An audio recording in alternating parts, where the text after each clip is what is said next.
Elf maidens, gentle hobbits, and dwarf lords, this is the event you have been waiting for.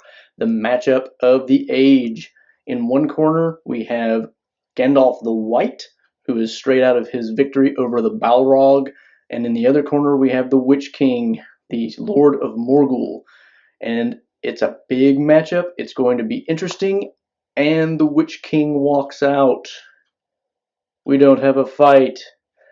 In all seriousness, this is a video that is going to cover the differences between the movie version and the book version of the scene where Gandalf and the Witch King face off against each other. Incidentally, if you can guess why my reference to Gandalf's defeat of the Balrog is funny by reference to video game history, points for you. Now, let's go ahead and start talking about the different aspects of this matchup, so to speak. Talk about the history of it, and we're going to then look at the actual difference between the scenes as they are portrayed in the movie and the books. So let's start with the lead up. As an interesting kind of side note to this, I was listening to some of the Tolkien professor's material on iTunes University, and in discussing the confrontation between Gandalf and the Witch King, he mentioned how we get a bit of lead up to this because Gandalf and Denethor have a conversation in the novel about, whether Gandalf would actually defeat the Witch King if it really came down to a fight. And Denethor kind of half insults Gandalf and says, "Were you overmatched?" And Gandalf says, "Well, didn't actually face him. Not exactly clear whether I would overmatch him. It's not really known." And then, of course, we get to the fight and it doesn't even happen. Now, interestingly enough, what he didn't mention in that context, probably because it's so far removed, there's actually an earlier hint that this matchup is coming up in the Fellowship of the Ring. Shortly after Frodo wakes up in Rivendell, after being almost, killed by the Black Riders, Gandalf actually mentions that, there are, many forces of evil, and against some he has not yet been measured. And then immediately after that, he references the fact that the Morgul Lord has arisen and he is abroad with his 9 riders. The fact that he mentions those two things in conjunction seems to imply he is foreseeing a confrontation between himself and the Witch King. And certainly we do get the idea that he anticipates this is going to happen. Pippin, of course, interrupts in the novel. In the movie, it's different. In the movie, and this may only be in the extended cut, I can't remember, but at any rate, in the movie, you get a scene where Gandalf is trying to get to Denethor to save Faramir, whereas in the movie, what happens, he's already confronting the Witch King when Pippin comes up after the Witch King just left. Gandalf is about to follow him. And in the novel, you very clearly get the idea from the conversation that happens that, Gandalf is basically planning to follow the Witch King because he's afraid of what damage he might be able to do. Whereas in the movie, that totally gets lost. Now, in the novel, the way that all that gets set up is totally different, so we'll get to that in a bit. But the main point here is you get these little references to, this upcoming, confrontation between the two of them, and that Gandalf isn't really sure how it's going to turn out. And so the reader reading this for the first time is anticipating, now that these two are standing, across from each other, what is going to happen? Who's going to win? What's going to be the outcome of this battle? And then the Witch King, just leaves. But again, we'll get to the details of that in a minute. But to go to the other point about the conversation with Denethor, it's interesting that Gandalf would be unsure. Why would Gandalf be unsure about the outcome? Let's explore that a little bit. Now, the reason I think it's interesting that Gandalf would be uncertain about who would win if he actually fought the Witch King directly is because we already have an instance of Gandalf fighting a very powerful enemy, the Balrog. And the Balrog and Gandalf are both Maiar. They are both, greater and more powerful than men and elves. And the Witch King is, though immortal, just a man. He is not a Maya. So it's interesting that Gandalf thinks that there may be some chance that he would lose that fight. Why would that be? He defeated a Balrog already, which is theoretically more on his level, But I think there are several points that can be raised that show why Gandalf might actually be unsure. So, as far as the Maya versus Maya comparison, we already know that not all Maya are on the same level. So they're not all equally powerful. Sauron, we get the distinct impression, for instance, is much more powerful than a lot of other Maiar. We get the impression that many Maiar are very, I don't want to say weak, but not significantly powerful, such that they could go toe to toe with just anyone. So there's that, first of all. Now, in the case of the Balrog versus Gandalf, what we do have though is the Balrog is in a form that is kind of designed to be powerful in combat, whereas Gandalf is in a mortal, he's in the form of a mortal man. I mean, he lives forever, but he's killable. And so in that sense, Gandalf is kind of a little weaker than he would otherwise be, perhaps. But another point is Gandalf, as a Maya, is never really stated to be mighty. What we find out about him as Olorin, the Maya who lived in Valinor before he came to Middle Earth, is that he's wise and that his key, abilities involve inspiring other people, not being powerful in his own right. So that tends to make you think he would lose against the Balrog, but he does have the advantage that he is wearing the ring Narya. So I mean that in some way probably helps him to be more powerful. Plus he does have some innate power of his own. So it's not really clear, how that matchup goes. But the significant differences here with between that matchup and the matchup with the Witch King is the fact that the Witch King is not a Maya, but he is a sorcerer. And we get the idea that he has learned his sorcery more or less from Sauron. Uh, he is a very evil dude in his own right, and we also get the idea that he has been, well, he also has his own ring as well, which is going to augment his own power. And we don't really know much about the nine rings. We don't know really what they do. They're the rings that we know the least about, and you can get some idea of that in my video on the rings of power and what they do. I'll link to that in the description below.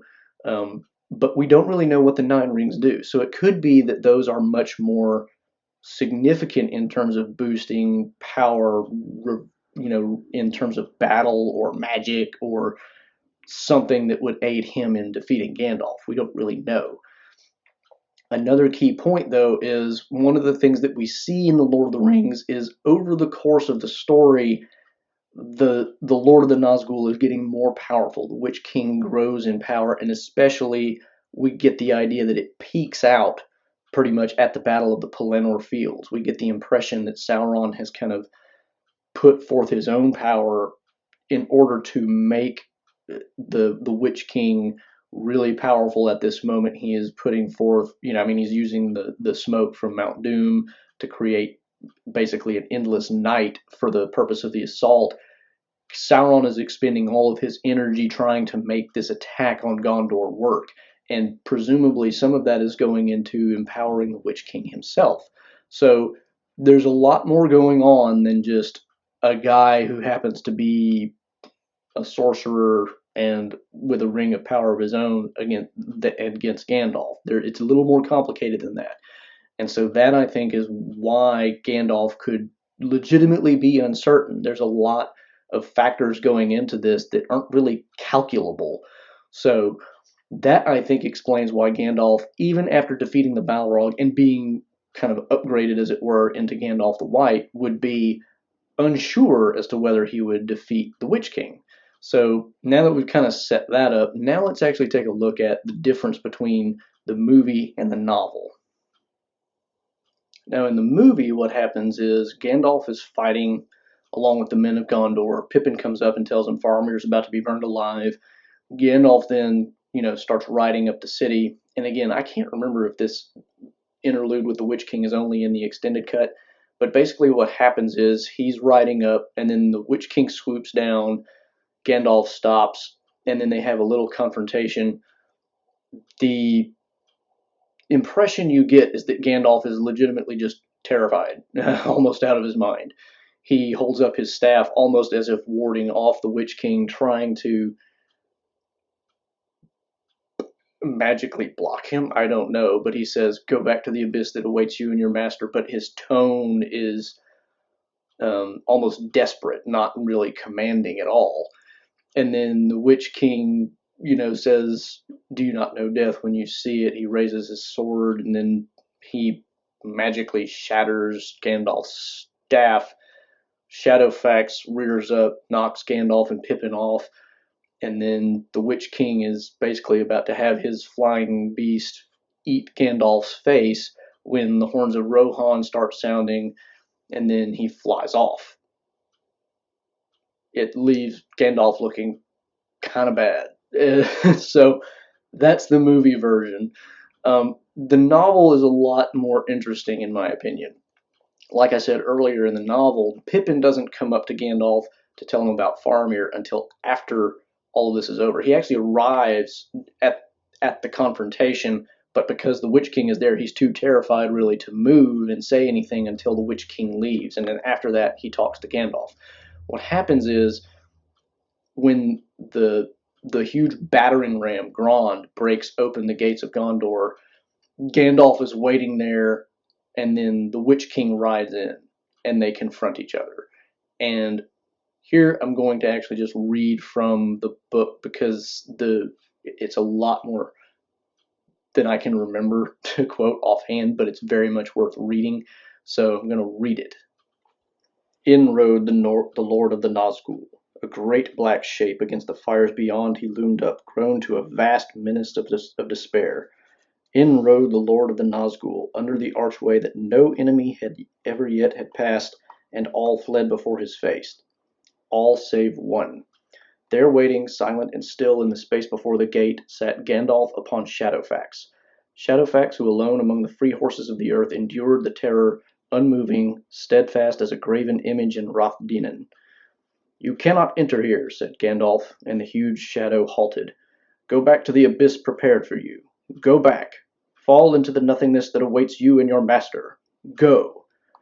The Black Rider flung back his hood, and behold, he had a kingly crown, and yet upon no head visible was it set. The red fires shone between it and the mantled shoulders, vast and dark. From a mouth unseen there came a deadly laughter. "Old fool," he said, "old fool, this is my hour. Do you not know death when you see it? Die now and curse in vain." And with that he lifted high his sword, and flames ran down the blade. Gandalf did not move, and in that very moment, away behind in some courtyard of the city, a cock crowed. Shrill and clear he crowed, recking nothing of wizardry or war, welcoming only the morning that in the sky far above the shadows of death was coming with the dawn. And as if in answer, there came from far away another note. Horns, horns, horns! In dark Mindolluin's sides they dimly echoed, great horns of the north wildly blowing. Rohan had come at last.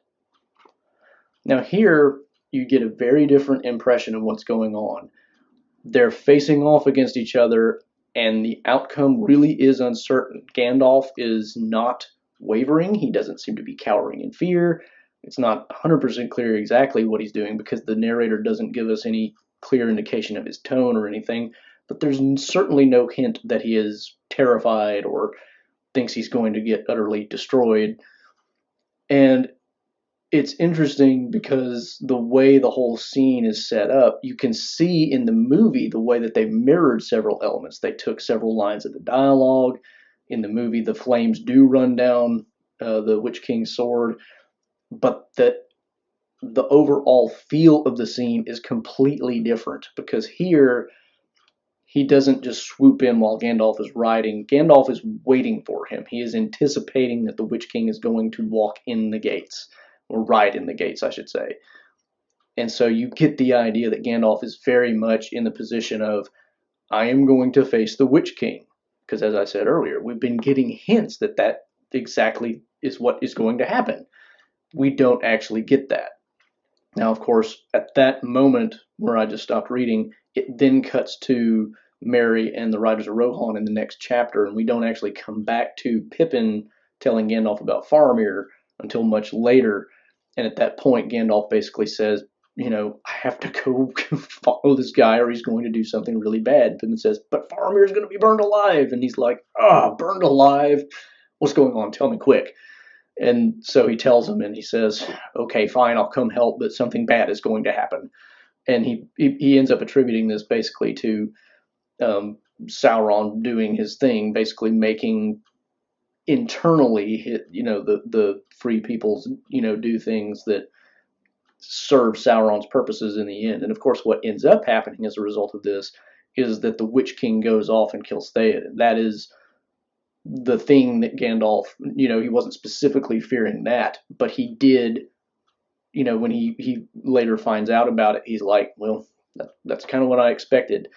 But of course, it all turns out well in the end because Merry and Éowyn defeat the Witch King. And I've done a video on that too, so I'll link to that in the description. So the way the whole scene goes down is just very, very different. On paper, they look very similar because, like I said, similar lines of dialogue and whatnot. But because of the way the Gandalf and the Witch King meet in the movie and the way that Gandalf responds in mortal terror, basically, all of that, and then, you know, the Witch King flies off and Gandalf is in no hurry, partially because he's already trying to go help Faramir, but also you don't get the idea that the Gandalf in the movie would be super eager to go follow the Witch King to go make sure he doesn't do any more harm, because you get the impression that Gandalf couldn't stop him if he wanted to. Which begs the question, how then does Éowyn do it? Anyway, the story for another time. Go watch my video on the Witch King fight with Éowyn. But the feel of the two scenes is just drastically different, and it's one of the things that annoys me the most about the Return of the King movie. This is one of the scenes that I hate the most because they completely downgrade Gandalf's character. They ruin the scene in a lot of ways because the way it's played out in the novel is a perfect setup, a more perfect setup for the arrival of the Rohirrim. So that's my comparison of the two scenes. So I hope you enjoyed that comparison of the scene between the movie and the book. Hope my explanation of kind of the lead up and how the scene plays in explained pretty well why I think the scene is significant in terms of setting up the arrival of Rohirrim. I hope you enjoyed it generally, but if you did enjoy it, please do share it around, give it a thumbs up. If you want to learn more about Tolkien and Middle-earth or even non-Middle-earth writings or things related to Tolkien, then please subscribe to the channel, or you can follow me on Twitter at JRRTlore. And if you'd like to suggest a topic for a video, I do take suggestions. Please leave them in the comments. Until the next time, I'm the Tolkien Geek signing out for the Tolkien Lore channel. Namarie.